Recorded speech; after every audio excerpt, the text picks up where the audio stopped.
Hi friends, welcome to talking films. నేను మీ భాను ప్రకాష్. ఈరోజు మనం మాట్లాడుకోబోయే సినిమా ఆల్రెడీ రిలీజ్ అయ్యి భీకరంగా రివ్యూస్ చేశారు. బాక్స్ ఆఫీస్ బద్దలు కొడుతున్న పుష్ప 2 గురించి. ఒరే, నేనెందుకు లేట్ అయింది పెట్టేకంటే తమ్ముడు మ్యారేజ్ ఉంది. సో ఆ పనుల పైన బిజీ ఉన్నా. వచ్చిన తర్వాత సినిమా చూసినప్పటికీ రివ్యూ చెప్దామన్నా కొద్దిగా ఓపిక లేక సరే అని కొద్దిగా నెగ్లెక్ట్ చేశాను. సో మనకి నవంబర్ మంత్ అంతా కూడా ఇఫీ పోయినందువల్ల నేను పెద్దగా రివ్యూస్ అయితే ఇది చేయలేదు. ఈ ఇఫీ సినిమాలు కూడా చెప్తా, వరుసగా రివ్యూలు అయితే చేసి పెడతాను నేను కంటిన్యూస్గా. సో పుష్ప 2 సినిమా స్టోరీకి వచ్చాము అంటే ఎక్కడ 1 ఎండ్ అయిందో అక్కడ నుంచే 2 స్టార్ట్ అయింది. సో మనోడికి మ్యారేజ్ అయిపోయింది. సో మనోడి ఫ్యామిలీ లైఫ్ చూస్తూ ఫరాద్ ఫాజిల్ ఎట్ట తిరిగి రైవల్రీ అనేది చూస్తూ, సిండికేట్ చూస్తూ మనోడు ఎలా రైజ్ అవుతూ ఉన్నాడు అన్నది ఒకటి. ఫస్ట్ పార్ట్లో ఒక చిన్న పాపగా ఉన్నామి, వాళ్ళ అన్న కూతురు ఇప్పుడు కొద్దిగా పెద్ద అయింది. ఈ గురించి ఎందుకు చెప్పామంటే ఇంకా ఆల్మోస్ట్ ఆల్ సెకండ్ హాఫ్లో గంట సినిమా పార్ట్ 3కి లీడ్ తీసుకునే గంట తీసుకున్నారు. సో అదంతా మొత్తం 3 గంటల 20 నిమిషాలు అనుకోండి, 15 నిమిషాల నుంచి 20 నిమిషాల్లో ఉంది ఈ సినిమా అయితే. సినిమా చూసిన తర్వాత నాకేమనిపించింది, పాజిటివ్స్ ఏంది, నెగిటివ్స్ ఏంది. ఎందుకంటే సినిమా మనం పెద్ద రివ్యూ ఇట్టుంది అట్టుంది అనేది మనం చెప్పనవసరం లేదు, ఆల్రెడీ చెప్పేశారు, వచ్చేసే భీకరంగా. అండ్ బాక్స్ ఆఫీస్ దంచి కొడతా ఉంది. మన తెలుగు రాష్ట్రాల్లో అయితే మటుకు 200 కోట్లు అయితే దాటేసింది.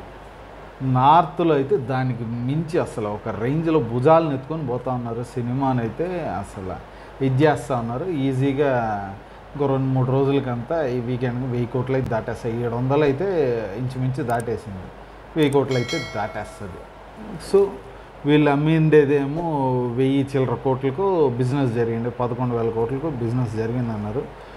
ఇండియాలో హయ్యెస్ట్ గ్రాస్ బాహుబలి, దాని ఎంత 1600 నుంచి 1700 కోట్లు ఇండియన్ కలెక్షన్స్, దాన్ని దాటే ఛాన్సెస్ ఉన్నాయి, ఈజీగా దాటొచ్చు అన్నది మటుకు ఇది. 4 రోజుల్లో ఈ బాలీవుడ్లో రికార్డులన్నీ బద్దలు కొట్టేసింది. అయినా కానీ దాంట్లో అంత సూపర్ అయినా అంటే కాదు. కొన్ని నెగిటివ్స్ ఉన్నాయి, కొన్ని పాజిటివ్స్ ఉన్నాయి. ఫస్ట్ లాజిక్ లేకుండా ఉండేది మనోడి ఇంట్రడక్షన్ సీన్. 42 రోజులు ఆయన కంటైనర్లో, క్లోజ్డ్ కంటైనర్లో వచ్చాడు. క్లోజ్డ్ కంటైనర్లో మనోడికి 42 రోజులకి ఫుడ్ యాడ్ దొరికింది. మనోడు 1కి 2కి యాడబోయాడు తెలియదు. ఆ పర్టిక్యులర్ ఫుడ్ కానీ అంతా. ఎందుకంటే మామూలుగా కంట్రీ నుంచి వేరే కంట్రీకి ఇల్లీగల్గా ఎంటర్ అయ్యేటోళ్ళు ఆ ప్రాక్టీస్ చేస్తారు. వాళ్ళు వారం రోజులు చేసేసరికి చాలా మంది చచ్చిపోతుంటారు కూడా.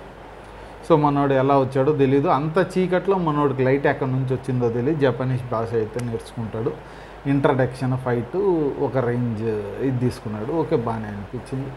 కానీ ఈ లాజిక్లన్నీ ఓకే సరే, మా సినిమా మనం పట్టించుకోము అన్న దీంట్లో పోయాడు. అది తీరా చూస్తే అది కళ. ఎందుకంటే ఈ సినిమా చూసినప్పుడు నాకు చాలా అయ్యి వస్తాయి. సలార్ నుంచి ఓ ట్రక్ పోతే ట్రక్ పైన ఆయన సింబల్ ఉంటుంది చూడు సలార్లో, అలాగే దీంట్లో మనోడు చేయి స్టాంప్ ఉంటుంది, బ్రాండ్. సో ఇట చాలా సినిమాల నుంచి అయితే మనం చూసినప్పుడు నాకు గుర్తయితే వస్తున్నాయి. ఆ సినిమా నుంచి తీసుకున్నాడు, ఆ సినిమా నుంచి ఇన్స్పైర్ అయ్యాడు. కానీ మనకి లాస్ట్ ఫైట్ చేతులు కాళ్ళు కట్టేస్తే మనోడు పాక్కుంటే ఎగురుతూ ఉంటుంది. నాకు కొద్దిగా ఓవరే అనిపించింది. సరే కానీలే అన్నట్టు. సినిమా అంతా చూసిన తర్వాత సుకుమార్ తెలుగుల కోసం తీసినట్టు ఈ సినిమా అనిపించలేదు. మొత్తం all out and out UP, Bihar, Bengal ఇటు సైడ్ ఉన్న వాళ్ళకే నార్త్ మాసుల కోసమే తీసినట్టు అనిపించింది. అందుకనే వాళ్ళు ఆ రేంజ్లో ఎత్తుకొని పోతున్నారు. ఎందుకంటే స్టార్టింగ్ నుంచి మనోడు నోట్లో పాన్ పరాగ్ వేసుకున్నాడు, ఏదో వేసుకొని నవ్వులుతూ ఉంటాడు. ఆ మాటలన్నీ ముద్దగా వస్తుంటాయి, క్లారిటీగా ఉండదు. ఈ నార్త్ బెల్ట్ అంతా వీళ్ళంతా ఎప్పుడో పాన్ పరాగులు వేసుకొని ఊసేటోళ్ళే కాబట్టి ఆ పర్టికులర్ ఇది అది నాకు కొద్దిగా అనిపించలేదు. అండ్ ఫస్ట్ హాఫ్లో మన హీరోకి వైఫ్కి మధ్య ఉన్న రొమాన్స్ సీన్లు కొద్దిగా ఫ్యామిలీ ఆడియన్స్ అంటే ఫ్యామిలీతో వెళ్ళి కూర్చున్నప్పుడు కొద్దిగా ఏందిరా ఇది కొద్దిగా అతి ఉన్నట్టుందే అన్నట్టు ఖచ్చితంగా అయితే అనిపిస్తుంది. అనీజీ ఇన్కన్వీనియన్స్ ఫీల్ అయితే జనాలకైతే వస్తుంది, అది ఖచ్చితం. సో చూసుకోండి మీరు. కొద్దిగా అఫ్కోర్స్ సాంగ్స్ ఇవన్నీ ఉన్నా కానీ ఓవర్ ఎక్స్పోజింగ్ ఇది ఉన్నా కానీ ఆ ఇంటిమసీ ఉన్నట్టున్నది నాకు. 3వ కాలు దాకినా, చేయి దాకినా ఏంది ఫీలింగ్స్ వస్తున్నాయి అని చెప్పడం, ఆమె రూమ్లోకి తీసుకెళ్ళడం కొద్దిగా ఏంద్రా అనిపించింది. సరే కానీ ఇప్పుడు మంచి మాస్ సినిమాలు అంటే అసలు అల్లు అర్జున్ ప్రాణం పెట్టేశాడు సినిమాకి. ఏ రేంజ్ ప్రాణం పెట్టాడంటే కొన్ని సీన్లు అయితే అద్దర కొడుతుంది. మనకి ఇంటర్వెల్ ముందు ఆ లేడీ గెటప్ వేసుకొని స్టెప్పులు వేసేది, కానీ అక్కడైతే ఎడిటింగ్ వర్క్ మనోడు ఎనర్జీ లెవెల్స్ సంపవతలు పడేశాడు. ఫైట్స్ కానీ అట్ ద సేమ్ టైం మనకి సెంటిమెంట్ సీన్స్. అన్నయ్య వస్తాడు చూడు, అన్న లాస్ట్లో వచ్చినప్పుడు ఈ పెళ్లి కార్డు తెచ్చినప్పుడు నిల్చలేక కూర్చొనేసి ఇది చేసే సెంటిమెంట్ సీన్లు కానీ అద్భుతం అసలు. అండ్ ఎలివేషన్ సీన్స్ ఏంది, అన్న కూతురుని తీసుకెళ్తున్నప్పుడు రూమ్లోకి వెళ్తాడు, వచ్చేటప్పుడు తుపాకు వేసుకొని పోయి బెదిరిస్తాడు చూడు. జనరల్గా ఇది మనకి నార్త్ యూపీ బీహార్ అంతా ఇట్టా ఈ చేశారు అన్న ఈ అయితే ఉన్నాయి. డబ్బున్నోళ్ళు బలుపున్నోళ్ళు అక్కడ ఎక్కువ కిడ్నాపింగ్లు ఎక్కువ జరుగుతూ ఉంటాయి కాబట్టి ఈ రేంజ్లోనే చేశారని అసలు వాళ్ళు కనెక్ట్ అయిపోయారు.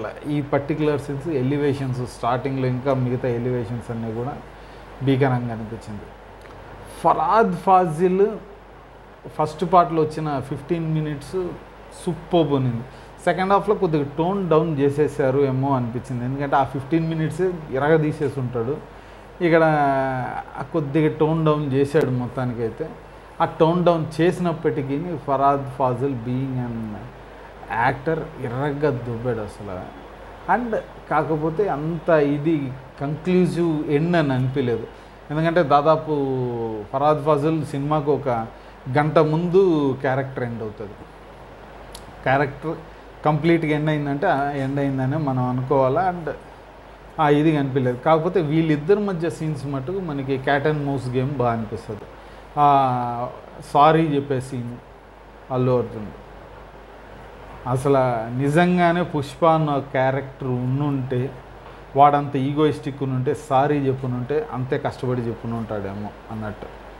సూపర్ సీన్స్, అద్భుతమైన పాకెట్స్ ఉన్నాయి, సీన్స్ ఉన్నాయి. మనకి ఆ ఎలివేషన్ ఇది ఉండదు. ఎప్పుడైతే ఫరాద్ ఫాజిల్ క్యారెక్టర్ కొద్దిగా ఎండ్ అవుతుందో లాస్ట్ 1 అవర్ మనకి కొద్దిగా డిప్ అయినట్టు అనిపిస్తుంది. కానీ ఓకే లాగేశారు. ఎందుకురా అంటే అది పార్ట్ 3 పుష్ప ర్యాంపేజ్ కోసం ఇది వేసుకున్నాడు. సో ఇప్పుడు కొత్త విలన్లు ఎవర్రా అంటే ఈ జగపతి బాబు, మిగతా వాళ్ళంతా వస్తారేమో. ఇప్పుడు పార్ట్ 3లో పొలిటికల్ సైడ్ తిరిగే ఛాన్సెస్ ఉన్నాయి. ఎందుకంటే ఒక రౌడీకి పొలిటీషియన్ మధ్య ఇది జరుగుతుంది. అది ఎందుకు ఏంది అనేది తెలుసుకోవాలంటే ఇంకా చూసి ఉండకపోతే మీరు వెళ్ళి చూడాలి. చూసిన వాళ్ళకి అర్థమవుతుంది ఎందుకు అనేది.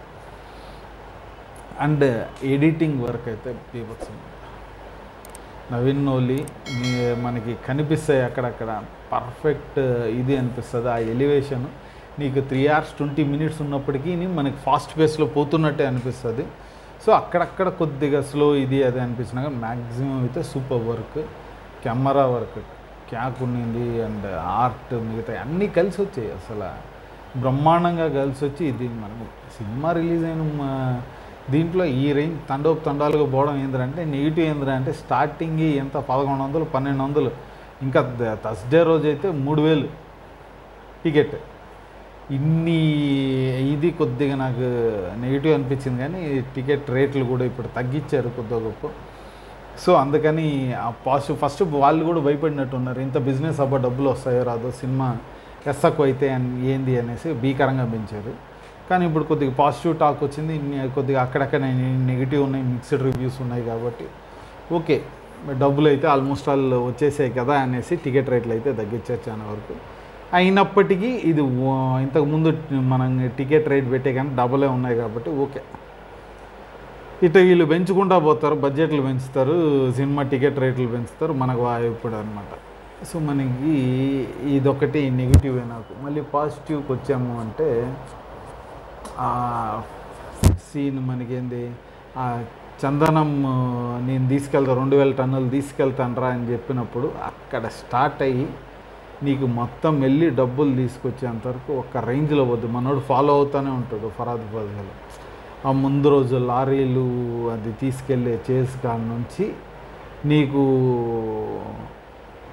తమిళనాడులో శ్రీలంక బార్డర్ ఇక్కడ నుంచి తీసుకెళ్ళి శ్రీలంకలో తీసుకెళ్ళి ఇంకా మళ్ళీ డబ్బులు తెచ్చుకునేదంతా కూడా సూపర్ అయితే ప్లాన్ చేశారు. బాగున్నాయి. హై సీన్స్ బాగున్నాయి, లో సీన్స్ బాగున్నాయి. యాజ్ అ హోల్ సినిమా అయితే మంచి ప్యాక్డ్. ఈ జనాలు అంత పాజిటివ్గా లేరు, కానీ సినిమా వెళ్ళి చూసిన తర్వాత మ్యాక్సిమం 90% వరకు అందరు సాటిస్ఫైడ్, బాగుందిరా అన్న ఫీల్తోనే వచ్చారు.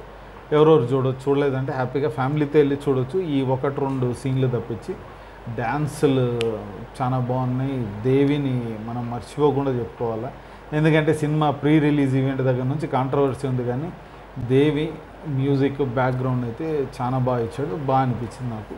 యాజ్ ఏ హోల్ ఓకే, ఒక డీసెంట్ ఇనఫ్ సినిమాకి, గుడ్ సినిమాకి మధ్యలోనే ఉంది నాకు. ఓకే, పర్లేదు, ఒక మంచి సినిమానే అని అయితే మనం చెప్పుకోవచ్చు. సినిమా చూసిన తర్వాత కూడా మనకి ఆ ఫీల్ ఉంటుంది. ఓకే, సో మీరు ఎక్కడ చూస్తున్నారన్న దాన్ని బట్టి టికెట్ రేట్లు అయితే ఇప్పుడు చాలా వేరే ఉన్నాయి. సో మీరు థియేటర్లో చూసారంటే ఇది ఒక థియేటర్ ఫిలిమే. ఆ థియేటర్లో వెళ్ళి ఆ మాస్లో చూస్తేనే మజా ఉంటుంది.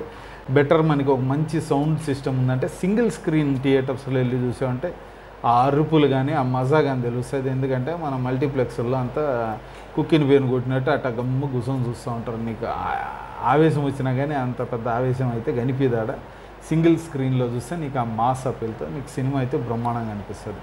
సో ఈ మూవీ గురించి అయితే మనం ఇంకో వీడియోలో ఇంకో మూవీ గురించి మాట్లాడుకుందాం. అప్పుడు దాకా ఈ వీడియో మీకు నచ్చిందంటే లైక్ చేయండి, ఇంకా నచ్చిందంటే మీ ఫ్రెండ్స్తో షేర్ చేసుకోండి. ఇలాంటి వీడియోస్ మీకు ఇంకా కావాలంటే మటుకు మీరు మర్చిపోకుండా కింద ఉన్న సబ్స్క్రైబ్ బటన్ క్లిక్ చేయండి. అలాగే పక్కన ఉన్న బెల్ ఐకాన్ కూడా క్లిక్ చేశారంటే మా వీడియోస్ మీకు ఆన్ టైంలో వచ్చి చేరుతాయి.